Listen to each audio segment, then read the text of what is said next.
The fluorescent lights of St. Michael's Hospital ER hum their endless mechanical song as Hannah Clarke pushes through the double doors at 4 in the morning, her badge clipped to scrubs that have seen better weeks. She's been here for 16 hours already. She'll be here for 8 more. No one looks up when she arrives. That's the way she prefers it. The waiting room smells like copper and anxiety, that particular cocktail of blood and fear that never quite washes out of hospital tile.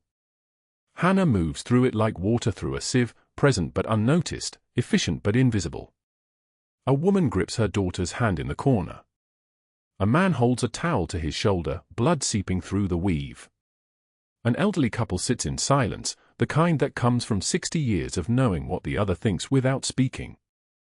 Hannah catalogues it all in 3 seconds, exits at 2 and 9 o'clock, security station unmarked but operational, fire pull boxes at compass points. Her hands stay relaxed at her sides, but her eyes never stop moving. Clarke. Janice from triage doesn't look up from her monitor. Trauma Bay 3. Compound fracture, femur, conscious male, early 70s, veteran. Hannah nods and moves. No wasted energy. No flourish. Just the machinery of a competent human being pointed at a problem that needs solving. The veteran is conscious when she arrives, which is good. His grandson sits beside the gurney, 15 maybe 16, wearing the kind of face kids get when they realize the world doesn't work the way they thought it did. The old man's leg is bad, compound fracture, bone visible through the skin, hemorrhage controlled but not stopped. Pain written across his jaw in lines that have deepened over 70-some years of living hard. Hannah doesn't introduce herself. She just moves into his line of sight and holds it steady. I'm going to start and fall line. Left arm, okay? The veteran nods. His grandson is watching her hands.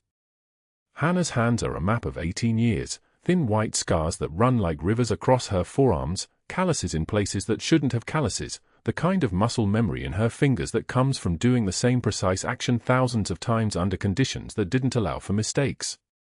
She finds the cephalic vein in 7 seconds, pulls the tourniquet with practiced tension, swabs the site with alcohol that evaporates like a ghost.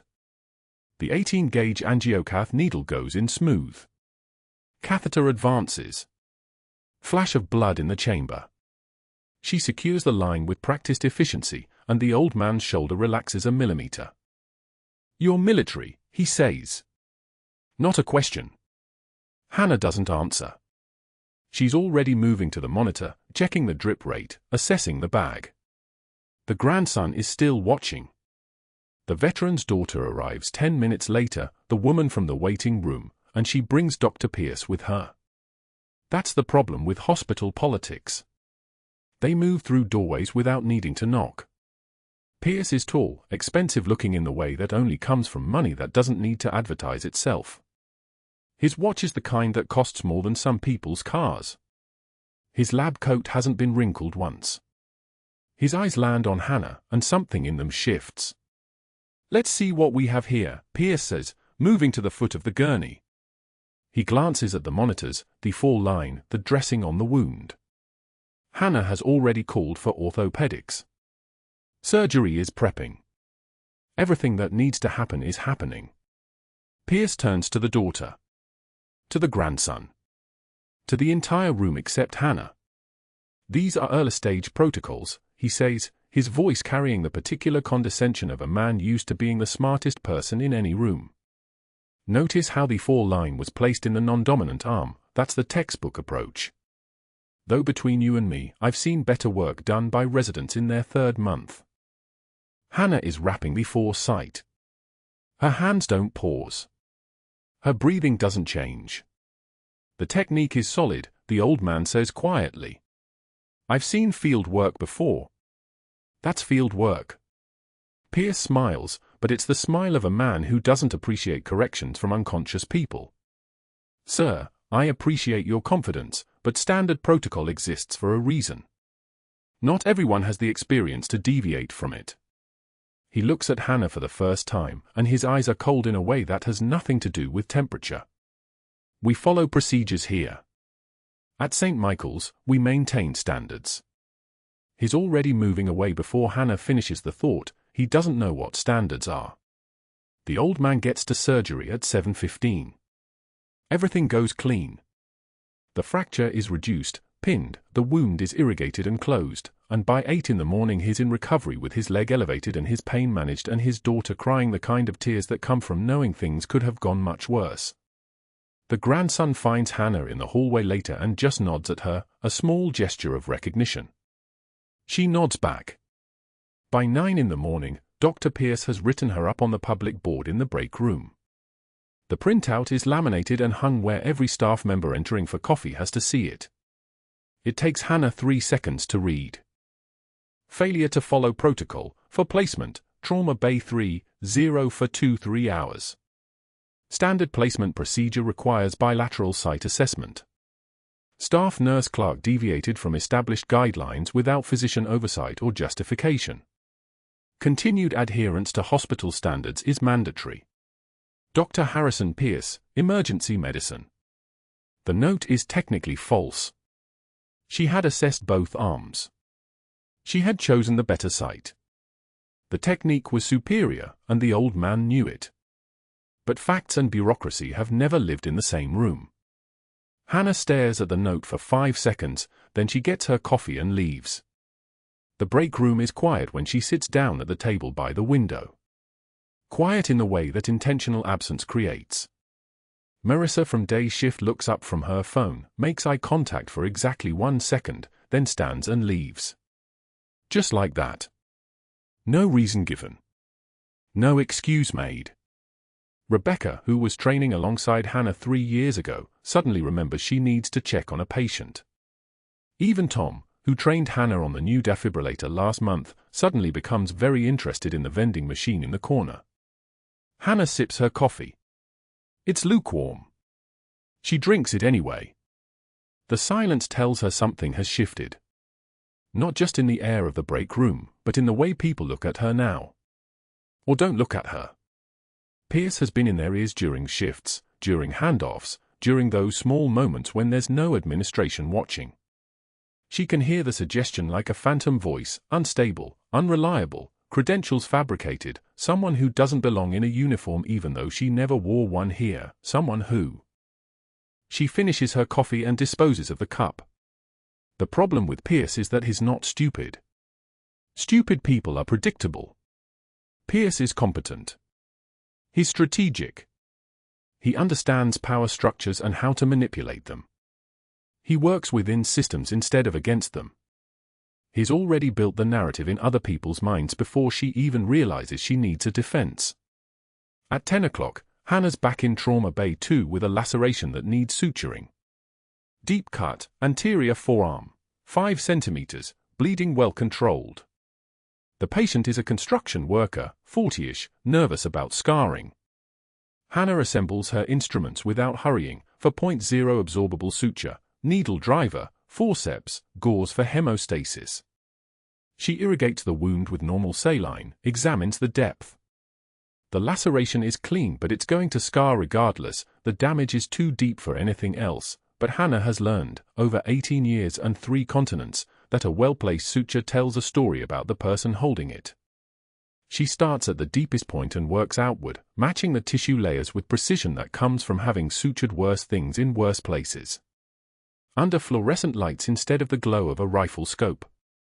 With proper instruments instead with whatever could be improvised when a sergeant was bleeding out and the medevac was still 8 minutes out. The construction worker watches her hands move. Doesn't say anything. Just watches. When she finishes, the scar will be minimal. Barely visible in 6 months. Gone almost entirely in a year. This is the thing Pierce doesn't understand about technique. Superior outcomes don't come from memorizing protocols. They come from understanding the material so deeply that you can see what protocols are trying to accomplish and accomplish it better. But hospitals don't reward that kind of thinking. Hospitals reward compliance. By noon, Hannah has heard 3 people say the word unstable in contexts that had nothing to do with her. By 1 o'clock, Rebecca pulls her aside in the medication room and says quietly, "Whatever you're doing, you should probably stop," and Hannah realizes that Pierce has been very thorough. By 3 o'clock, the break room is an entirely different space when she enters it. People thin out. Conversations stop. The air changes pressure. She gets her water and leaves. The rest of her shift blurs into routine, bleeding wounds, chest pain, a kid with a fever that breaks at sundown. Normal ER chaos, the kind that fills 16 hours so completely that time stops being a line and becomes a current. Hannah moves through it with the kind of calm that comes from having survived worse things than difficult shifts. Her hands are steady. Her assessment is clear. Her work is clean. But she can feel the distance now. It's the same distance that developed in other places, when people realized what she was and decided they couldn't quite look at her directly anymore. The difference is that here, she's supposed to be invisible. Here, invisibility is supposed to be enough. She's leaving at 10 in the evening when she touches the inside of her jacket, the pocket no one knows about, the one sewn into the lining months after she arrived in Colorado Springs. Her fingers find the patch. Faded green and black, unit designation worn almost smooth by her own obsessive touching. The edge is rough. It's been there so long it feels like skin. The fluorescent lights of the parking lot buzz their mechanical song. Her hands are steady as she unlocks her car. No one sees the small, barely perceptible tremor in her breathing as she sits down in the driver's seat. No one sees her grip the steering wheel and just breathe for 3 minutes before she turns the key. By tomorrow, the narrative Pierce's building will have taken hold in every hallway of St. Michael's. She'll be the nurse people whisper about. The one with the fabricated credentials. The unstable one who doesn't belong. The one everyone exchanges glances about before leaving the break room. She doesn't know yet what that narrative is building toward. But she's learned, over 18 years and 3 continents, that narratives built by men like Pierce don't end in silence. They end in spectacle. She drives home through the Colorado Springs night, where the stars are bright enough to see by and nobody knows what lies inside the silence of a nurse who touches the inside of her jacket when she thinks nobody's watching. The night drive back to her apartment always smells the same, rain on hot asphalt, the ghost of antiseptic clinging to her scrubs, the fading diesel exhaust from the ambulance bay. Hannah keeps her hands at 10 and 2, her breathing steady, her mind compartmentalized into the discrete parts that keep her alive. One part manages the car. One part replays the suturing technique that earned her a public reprimand from a man who couldn't distinguish elegance from protocol violation. Another part, the smallest one, touches the inside of her jacket where the faded unit patch is sewn, where it has been for 6 years, where nobody will ever see it. When she arrives at St. Michael's the next morning, the unit patch is still there. It will always be there. She changes into fresh scrubs, her movements economical and practiced. The locker room is empty except for Amy Torres, one of the younger nurses, who looks up from her phone and does something that has become routine. She looks away. Not slowly. Not with apology. Just away.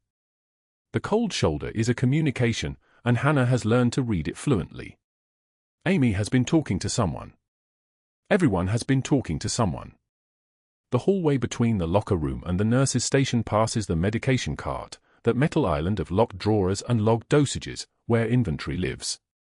Hannah has always been meticulous with inventory. Meticulous in ways that have kept her alive through 3 tours in a war zone, meticulous in ways that prevent mistakes, meticulous in ways that apparently threaten a surgeon who has learned to be creative with supply orders. She is counting the 0.5 milligram increments of midazolam when the hallway goes quiet in a way that means someone has noticed her noticing him. Dr. Pierce appears on the left side of the cart, blocking her path to the next supply station. He's holding a tablet, his surgical cap still on, his expression already carrying the certainty of a man who has never had to wonder if he belongs. "You know what you are, Clarke." His voice is conversational, almost friendly, which is worse than anger. A mediocre nurse playing pretend. Coasting on credentials that wouldn't survive real scrutiny. Hannah doesn't look up. She finishes the count. 47 milliliters remaining. She logs the number in the system, her fingers steady on the keyboard, each keystroke deliberate. The fluorescent lights above the medication cart hum their mechanical song, and somewhere down the hallway, a heart monitor beeps its rhythm, and the whole hospital continues its oblivious work of keeping people alive. She turns to face him. Her eyes are the color of old stone. No tremor. No heat in her cheeks. No voice crack when she speaks. Just flat assessment, the kind of calm that comes from having already survived worse than the opinion of a man in a surgical cap. You wouldn't recognize competence if it sutured your mouth shut, Hannah says quietly. Each word is separate. Each word is deliberate. Her hands are steady as she moves past him, her shoulder not quite touching his, her presence moving through the space like something that cannot be stopped. The medication cart is behind her. Pierce is behind her. The silence that follows is so thick you could set an 4 in it. Hannah logs the remaining supplies and walks the 23 feet to Bay 6, where a patient is waiting for pain management. She doesn't look back. She doesn't check to see if his face has gone red, though she hears the sharp exhale that suggests it has. She doesn't need to see. She has learned, over 6 years of invisibility, that some victories are won in the not looking back. Some power is in the continuing to breathe when someone else is forgetting how. But that wasn't the worst part of what Dr. Pierce was orchestrating. Over the next 4 days, he begins his real campaign. It is not loud. It is not public. It is something far more lethal because it is methodical, and Pierce is competent in his savagery. He schedules private meetings with board members, one after another, slipping into offices and closing doors. Hannah only hears the echoes. Amy mentions that Dr. Hayes from the board was asking about Hannah's state of mind, and that Dr. Pierce had expressed deep concern about a nurse who seemed to be deteriorating. One of the senior residents overhears Pierce on the phone with someone in administration, saying that Hannah had overstepped her scope of practice with the suturing technique, and that he was worried about what might have happened if he hadn't caught it. He is building a case. Not a loud case. A patient one. A case that whispers in corridors and emails, that plants seeds of doubt in the minds of the people who sign the paychecks and make the decisions. He is establishing a pattern of concern, each conversation another stitch in a fabric that will eventually become impossible to untangle. Hannah sees it happening. Part of her has seen versions of this before, the way institutions protect their own, the way a single voice can poison 100 conversations if that voice is confident enough. But this is different because Pierce is not just trying to eliminate a competent nurse. He is trying to eliminate the threat she represents. And Pierce doesn't know what that threat actually is. At 2:16 p.m. on a Tuesday, the waiting room erupts. A massive man crashes through the automatic doors like he is breaching a fortified position. 6'4", at least 250 pounds, wearing combat boots and a jacket that has been through weather that didn't just test fabric, it destroyed it. His eyes are wild, unfocused, and his right hand is holding a firearm with the grip of someone who doesn't understand that his hands are shaking. The gun waves like a metronome, and the metronome is counting down. Patients scatter. Magazines fly. A mother drags her child under a desk, her hands shaking far worse than the gunman's hands are shaking. An elderly man in the waiting room freezes, his intake form still in his lap, his brain unable to process that his Tuesday afternoon just became a tactical situation. Security arrives in under 8 seconds. 2 officers, both with empty holsters, both positioned 15 feet away, both already calling for backup on their radios, voices tight with the specific frequency of people who know they cannot win this with their hands. SWAT is 16 minutes out. The paramedics know not to enter until the scene is secured. The hospital has locked the inner doors, but the doors to the street are still open, and the man with the firearm is standing directly in front of them. Dr. Pierce appears in the hallway, sees the situation, and backs directly into an office. The door clicks shut. Hannah is restocking supplies in the pharmacy station 20 feet away. She registers the weapon. She registers the combat boots, Dana Tachyon boots, Desert Tan, the specific model the army issued, the specific model she wore in Ramadi. She registers the wild eyes of a post-traumatic episode, the screaming that isn't directed at anyone in particular but at something internal, at ghosts that are far more dangerous than the security officers in the waiting room. She doesn't think. Muscle memory takes over. For strides closes the distance.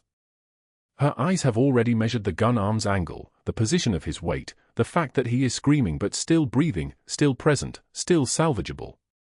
Her right hand strikes the radial nerve with surgical precision, a strike that is not violent but efficient, and his gun hand goes numb as if she has flipped a switch. The firearm clatters to linoleum, skids across the floor, and Hannah is already moving, her foot sweeping his legs with textbook efficiency. He goes down hard, the impact driving air from his lungs, and she is on him immediately, her knee on his back, her hands moving with the confidence of someone who has done this before, who has done this in rubble and darkness and sand that gets into everything. 7 seconds. The security officers are still processing what their eyes witnessed. She has the weapon cleared and safed, her hands moving through the motions of tactical disarmament with the ease of ritual. "You're safe, brother," she says, her voice dropping an octave, her voice becoming something else entirely. "You're home. Count your breaths with me." The man beneath her is sobbing now, his body shaking with the specific intensity of someone returning to the present moment.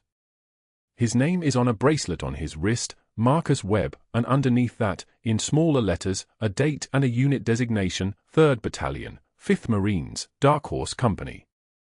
Hannah's hands check him for injuries with the mechanical precision of a field medic, her thumbs and fingers moving through a systematic examination, looking for the damage that trauma can hide. No wounds. No breaks. Just the aftermath of a mind that has brought the battlefield into a hospital waiting room. The security officers finally move, reaching Hannah, reaching Marcus, their hands hesitant because they know they are standing in the presence of something they don't understand. The other nurses emerge from their stations, their eyes wide, their understanding of Hannah Clarke shifting in the space of 7 seconds from disapproval to shock to something they don't have words for yet. Hannah steps back. Her hands are steady as she releases the weapon to security. Her breathing is still even. Her pulse has not accelerated beyond what is medically necessary. It's over. And yet, somewhere in an office down the hallway, Dr. Pierce is already calculating how this moment can be transformed into liability instead of heroism, how the metrics of one nurse saving lives can be reframed as protocol violation, as dangerous improvisation, as evidence that she operates outside acceptable parameters. He has no idea what the person kneeling on that linoleum floor actually is.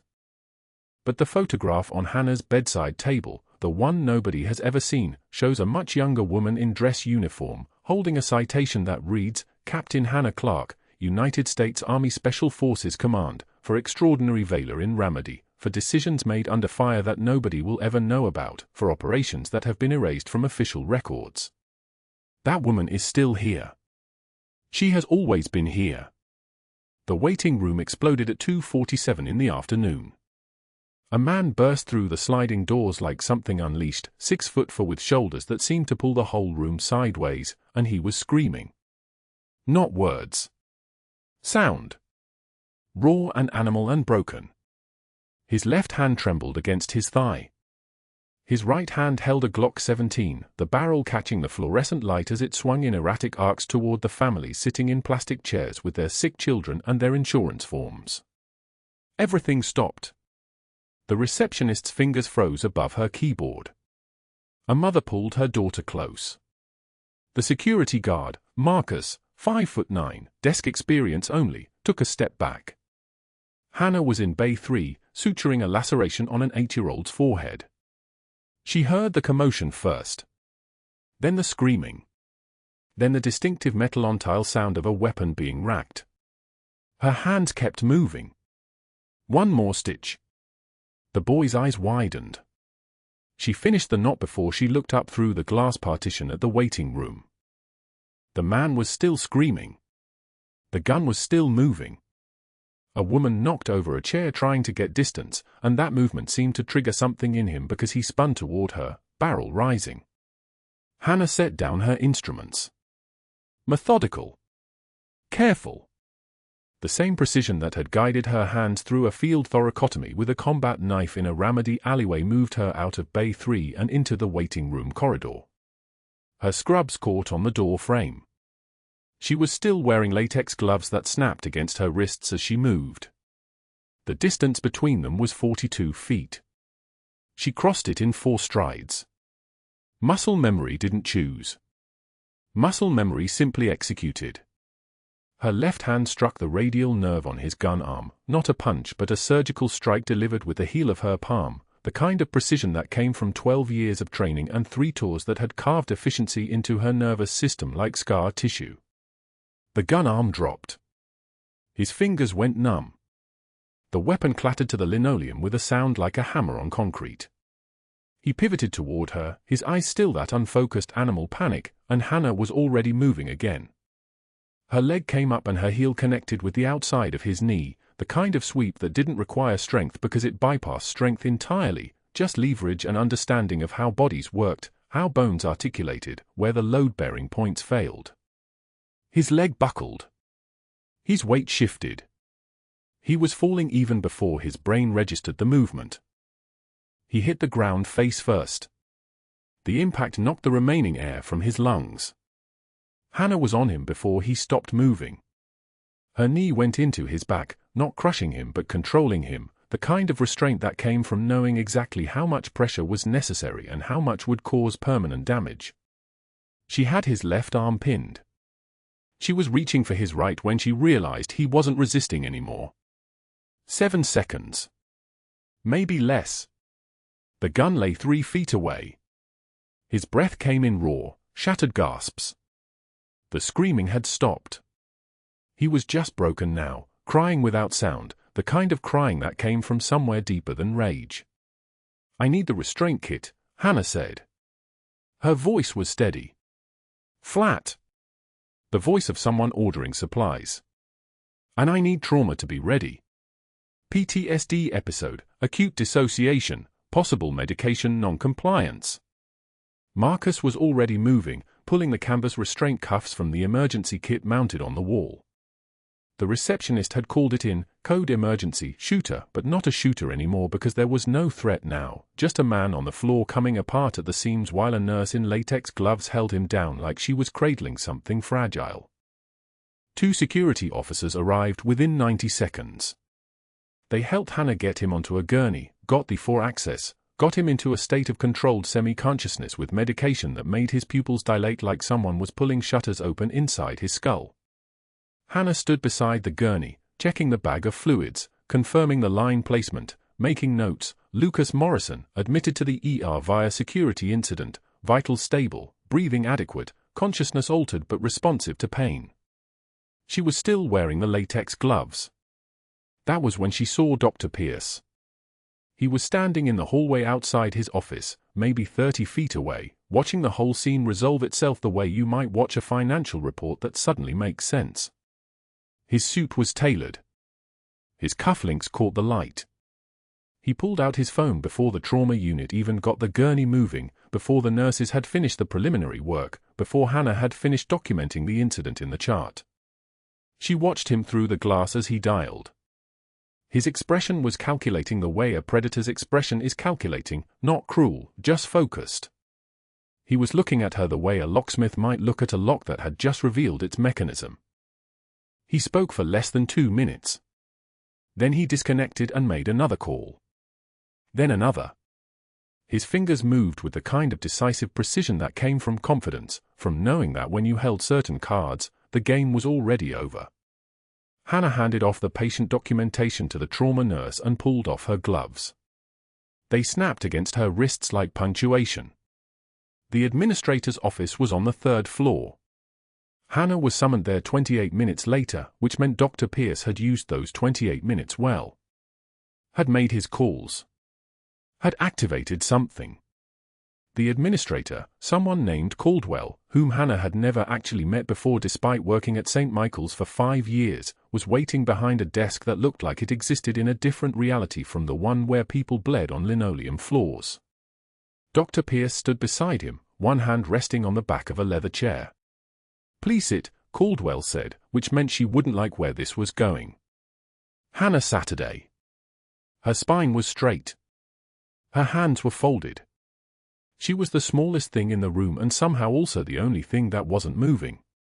"What you did in the waiting room," Caldwell began, reading from a document that Pierce had clearly prepared, constitutes unauthorized physical intervention that creates liability and potential danger to other patients and staff.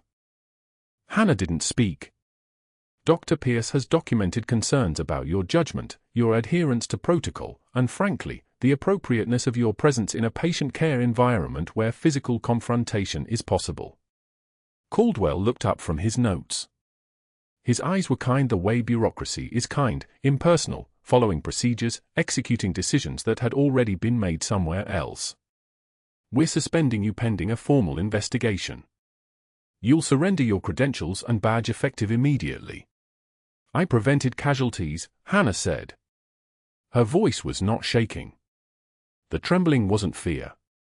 It was something closer to the inverse of fear, the perfectly controlled energy of someone who understood exactly what was happening and exactly why it couldn't be acknowledged. Nevertheless, Pierce said, his voice smooth as oil settling on water, protocol exists for a reason. Security exists for a reason. You're taking matters into your own hands, no matter how well-intentioned, undermines the chain of command that keeps this hospital functioning. Chain of command. He had used that specific phrase deliberately. A phrase that meant something different to certain people. A phrase that might trigger certain responses in certain types of minds. Hannah understood. She understood it the way prey understands when the predator has simply decided to stop bothering with invisibility. She stood. She unpinned her badge from her chest and set it on Caldwell's desk with deliberate care. The badge hit the wood with a soft sound. Her hands were steady. Her breathing was controlled. She was standing in her scrubs and her white shoes and her complete and total silence. Your final paycheck will be mailed to your address on file, Caldwell said. He was already moving on to the next item on his agenda, the next necessary formality. But that wasn't the worst part. That night, after Hannah had driven home to her apartment on the east edge of Colorado Springs where the desert light came through the windows like something being filtered, where she sat at her kitchen table in the dark with a cup of cold coffee and couldn't seem to taste it, the phone started ringing. References that she had listed on her original hiring documents, a nursing supervisor from Denver, a former physician from her credentialing board, a clinical instructor from her RN program, started receiving inquiries from a private investigator that Pierce's network had retained. The investigator was good. Professional. Asking questions about credential verification, about background inconsistencies, about the gaps in her employment history that couldn't be explained because they had been filled with classified operations in places that didn't officially exist. None of those references would call her. They would simply note the irregularities and file them away. One had a relationship with a board member. Another had been contacted by Pierce personally during his medical school residency years ago and owed him a favor. The network was already working, was already fragmenting the foundation she had built over 5 years of invisible excellence. The rain started at midnight. It hammered the windows like something demanding entry, like the sky was trying to break through the glass to reach whatever darkness was waiting inside. Hannah stood at the sink and watched the water stream down in patterns that had no order, no logic, no way to predict where any single drop would go. Her reflection in the window was just an outline. A silhouette. A shape that looked like something but wasn't anything. Her jacket hung on the back of the kitchen chair. Inside the lining, sewn with careful stitches that had never been disturbed, the faded unit patch from her old uniform was still there. Reaper 6. That was what the patch said in a language that only certain people understood. That was who she had been before she had been ordered to disappear, before Captain Hannah Clarke had been erased from every official record, before her identity had been classified into a kind of non-existence that was somehow worse than being dead because it meant no one could ever know what had actually happened. She sat down at the kitchen table. The coffee was cold. She didn't drink it. She just held it and waited for morning to arrive, which it would, the way it always did, the way it had arrived in Ramadi and in forward operating bases whose names she was no longer permitted to mention, the way it would arrive tomorrow without knowing or caring that the woman sitting at this particular kitchen table had just lost everything and still had no idea what she was allowed to say about it. The gurney squeaked as orderlies wheeled Lucas Morrison through the trauma bay, his massive frame strapped down with leather restraints that looked like they'd been designed for animals. The sedative had finally taken hold. His breathing slowed from the panicked rasp it had been 5 minutes earlier to something almost human. The 4 lines ran clean, 2 18 gauges, fluids wide open, vital stabilizing. 80 systolic. Still low, but climbing. The fluorescent lights hummed their mechanical song overhead as Hannah watched from the corner, her hand still steady, her jaw set against the noise of the machinery and the voices and the weight of what came next. Dr. Pierce had already disappeared. She'd seen him slip away during the chaos, his face a mask of calculated concern as he stepped into the hallway. The hospital administrator had been watching from the glass partition. Watching her. The realization crawled up her spine like cold water. 2 hours later, Hannah sat across from that administrator in his office on the 3rd floor. The air smelled like old leather and the ghost of expensive cologne. His nameplate read Thomas Weatherby, Chief of Hospital Operations. He had the soft hands of someone who'd never held a patient's weight during a code, never felt the raw urgency of keeping someone alive. Behind him, floor-to-ceiling windows overlooked Colorado Springs sprawling toward the mountains. Nurse Clarke, he began, and the formality of it was already a knife. Not Hannah. Not the woman who'd worked here for 3 years without complaint. Nurse Clarke. A title that could be stripped away as easily as it was spoken. I've reviewed the incident in the waiting room. I've spoken with our security team, with Dr. Pierce, with 3 witnesses. She said nothing. Silence was a tool she understood. What you did was undeniably quick. But it was also unauthorized. Dangerous, actually. You could have been shot. You could have escalated the situation rather than de-escalated it. You created a liability. He opened a folder. Hannah recognized her personnel file. It was thicker than it should have been. Effective immediately, you're suspended pending a full investigation into your actions. Specifically, unauthorized physical intervention and creating a dangerous situation that endangered hospital staff and patients. The words hung in the air like smoke. We'll need your badge and your access card before you leave today. Hannah reached into her pocket and placed both on his desk without a word. The badge clattered softly against the wood. She'd worn that badge for 1,096 days. She knew the exact number because she counted them differently than other people counted time. Deployment days. Survival days. Days of becoming nobody. Dr. Pierce will be leading a review board, Weatherby continued. We'll be contacting your references, reviewing your credentials, examining your work history more thoroughly. This will take several weeks, probably months.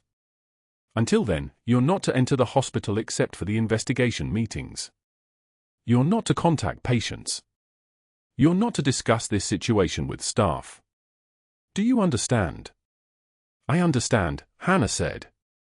Her voice was so quiet he leaned forward slightly, as if checking whether she was still breathing. Dr. Pierce appeared in the doorway as if on cue, his expression grave and concerned. The performance of a man who'd just witnessed a troubling lapse in judgment. Hannah, he said, and the use of her first name was an obscenity.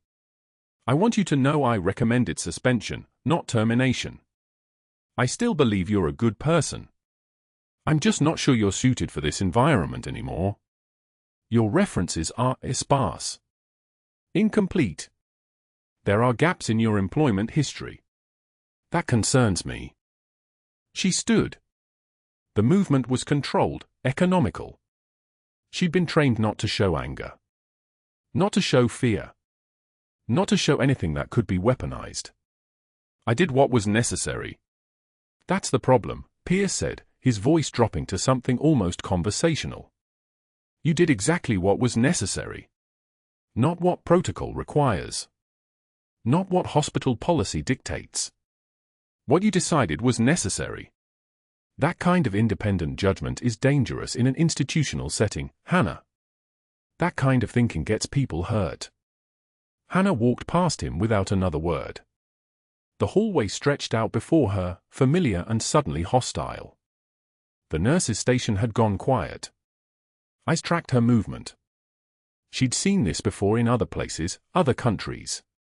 The way a group turns on an individual once the signal is given. Pierce was the alpha. She was the liability. The math was simple. She didn't go home. She drove 40 minutes south toward the edge of the city, where the lights got dimmer and the sprawl gave way to desert and the distant gleam of the interstate.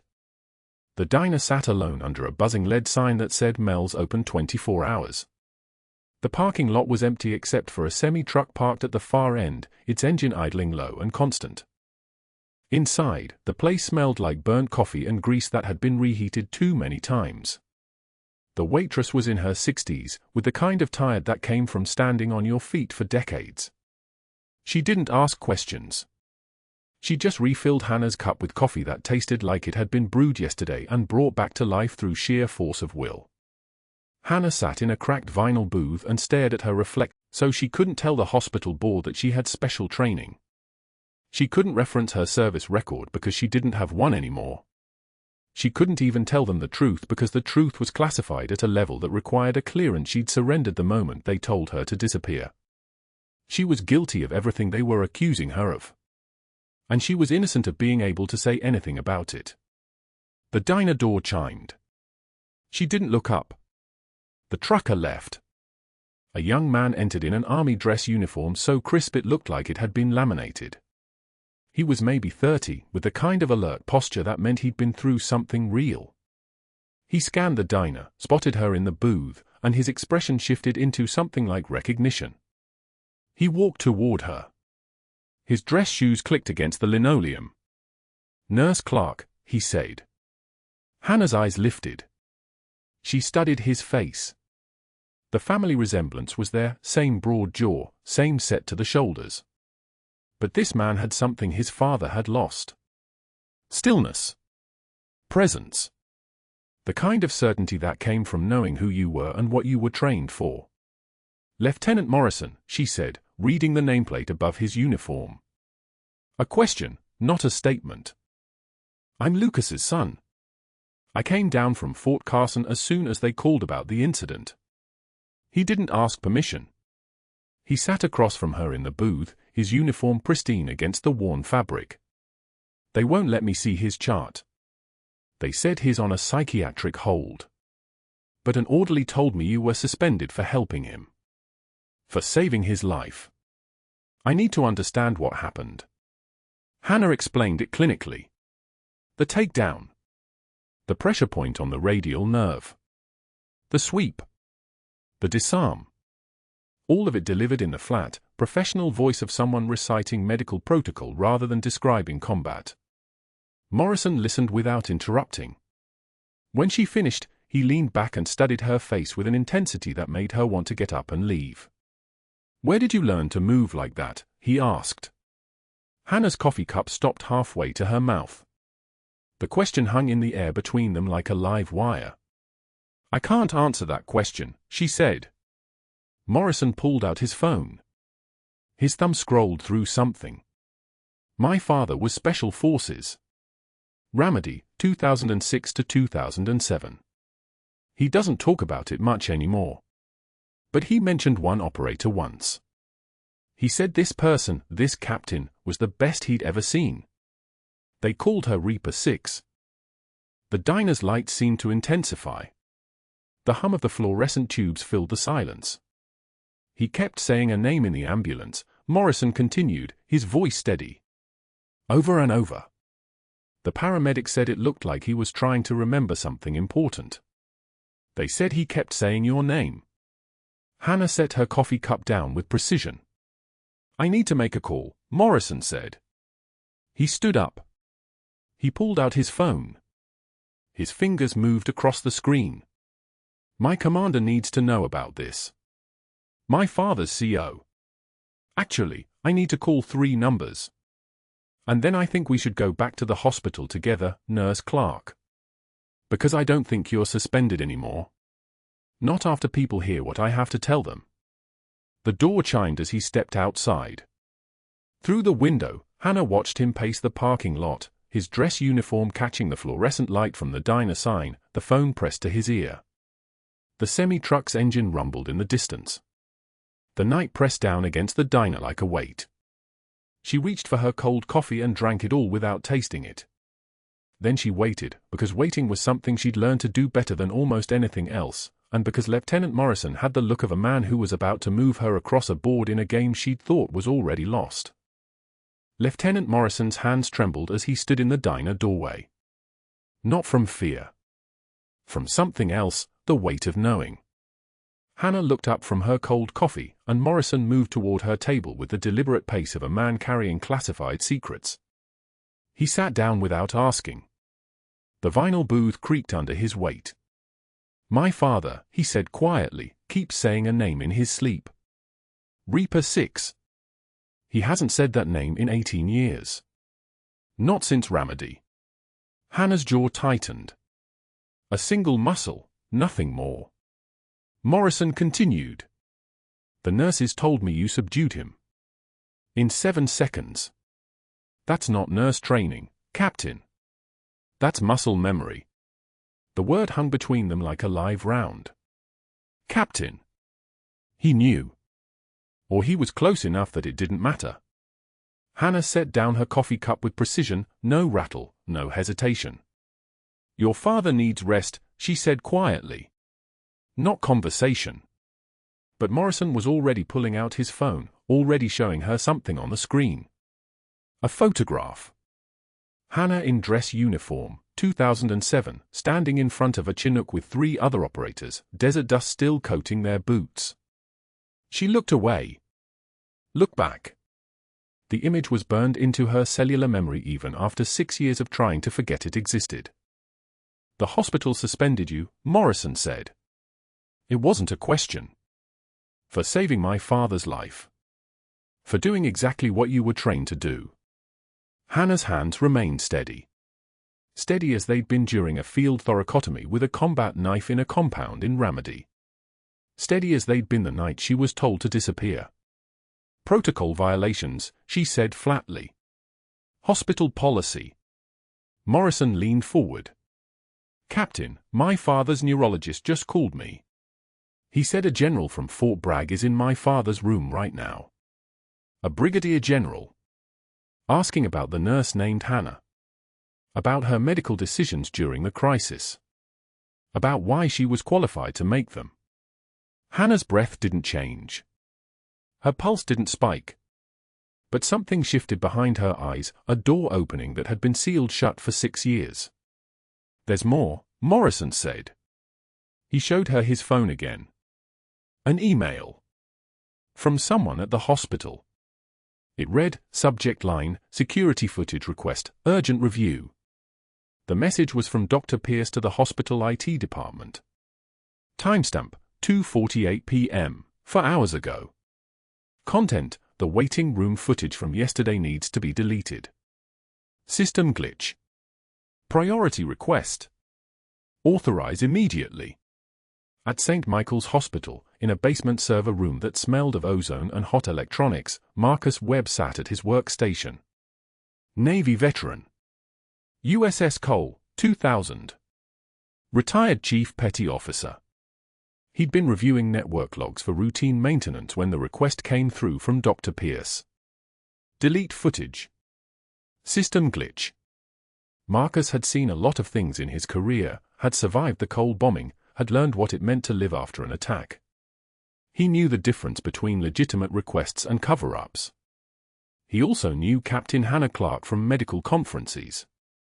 Had heard her present on emergency trauma protocols with the precise, economical language of someone who'd lived in the field. And he'd heard the rumors about Dr. Pierce, the careful innuendos, the character assassination campaign, the way Pierce's name appeared in connection with every piece of paperwork that made inventory look suspicious. Marcus opened the security footage from the waiting room. Started at 2:48 p.m. when the armed Marine entered. Watched as Hannah moved with the terrifying fluid precision of an apex predator. For strides. A strike to the radial nerve that sent the weapon spinning. The leg sweep, textbook, no wasted motion. The disarm at 2:54 p.m. 7 seconds. Exactly as reported. Then he scrolled backward through the timestamp.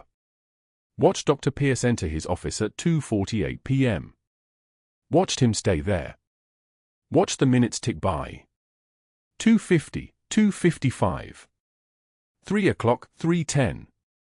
3:17 p.m. when Pierce finally emerged, already composing his face into concerned professionalism. 17 minutes. Pierce had hidden in his office while Hannah subdued an armed attacker and potentially saved 3 people from being shot. Marcus didn't delete the footage. Instead, he created 3 backup copies on separate encrypted drives. He timestamped every frame with forensic precision. He compiled the data, Pierce entering at 2:48 p.m., his absence during the entire crisis, his emergence at 3:17 p.m. Then Marcus opened the hospital's financial records, something he had administrative access to for IT purposes. He found what he was looking for. Medical supply invoices. Equipment orders that seemed inflated. Cross-referenced them with supplier accounts. Found the connections. Found the kickback arrangements hidden in the line items. Found the pattern that Hannah's careful inventory logs had threatened to expose. Everything led back to Dr. Pierce. The next thing Marcus did was create a master file. He bundled the security footage with timestamps. He included the financial documentation. He compiled the email chain showing Pierce's campaign against Hannah, the references he'd contacted, the board members he'd called, the narrative he'd constructed with surgical precision. Marcus had learned in the Navy that documentation was armor. That evidence was the only weapon that mattered in institutional warfare. He created a comprehensive package, for hours of edited footage showing Hannah's response and Pierce's absence, 37 pages of financial irregularities, 15 emails documenting the coordinated character assassination campaign. At 4:11 p.m., Marcus sent the complete file to the State Medical Board, to the Hospital Ethics Committee, to the General's Military Investigation Liaison. The contact information had been in an official memo that morning. The email read simply, documentation of financial misconduct, security protocol violations, and witness intimidation. Please review immediately. Then he deleted the deletion request from Pierce's account. Not the footage. Just the request. Made it disappear from the logs as if it had never existed. Meanwhile, in his office, Dr. Pierce was making phone calls. Had just finished leaving a voicemail for another board member about concerning liability issues related to Hannah's unsupervised actions when his other line lit up. The board chairman. Pierce's golfing buddy. The one who owed him favors. Pierce answered with confidence, already mentally preparing his explanation. George, what the hell? The chairman's voice was different. Angry. Not the voice of a friend. I just got off the phone with a brigadier general from Fort Bragg. He informed me that Captain Hannah Clarke served under his command in Ramadi. That she has a Silver Star. That she's currently under military investigation, by military, George, not civilian, and that her personnel file is classified at levels I don't have clearance to access. So before you say another word, I want to know why you're trying to fire a woman the Pentagon apparently considers valuable enough to classify. Pierce's mouth opened. Closed. The chairman continued. And that's not even the worst part. That general said you suspended her for saving a patient's life. A decorated Marine who served under her command.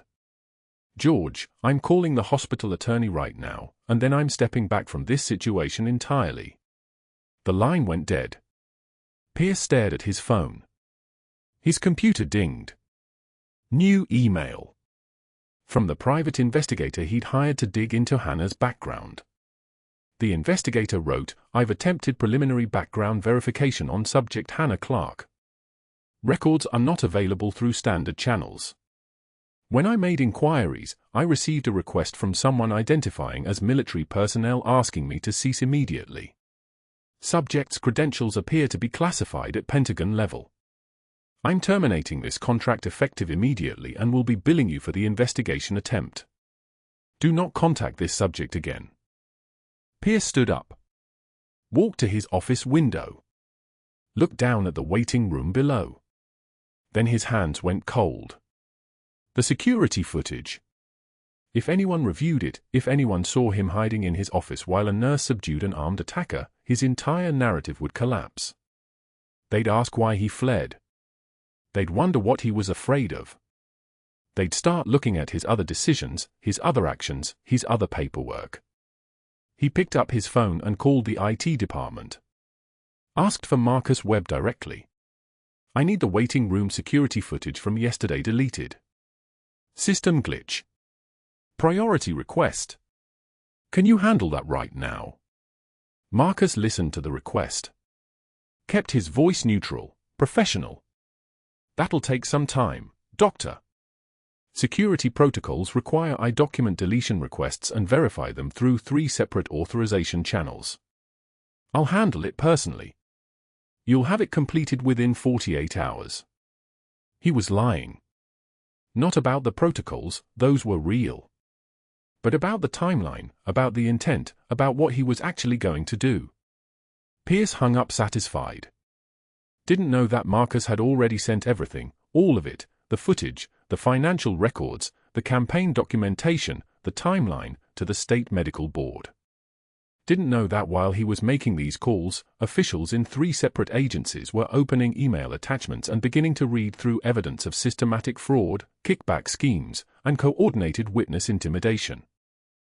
The investigation would take 3 weeks.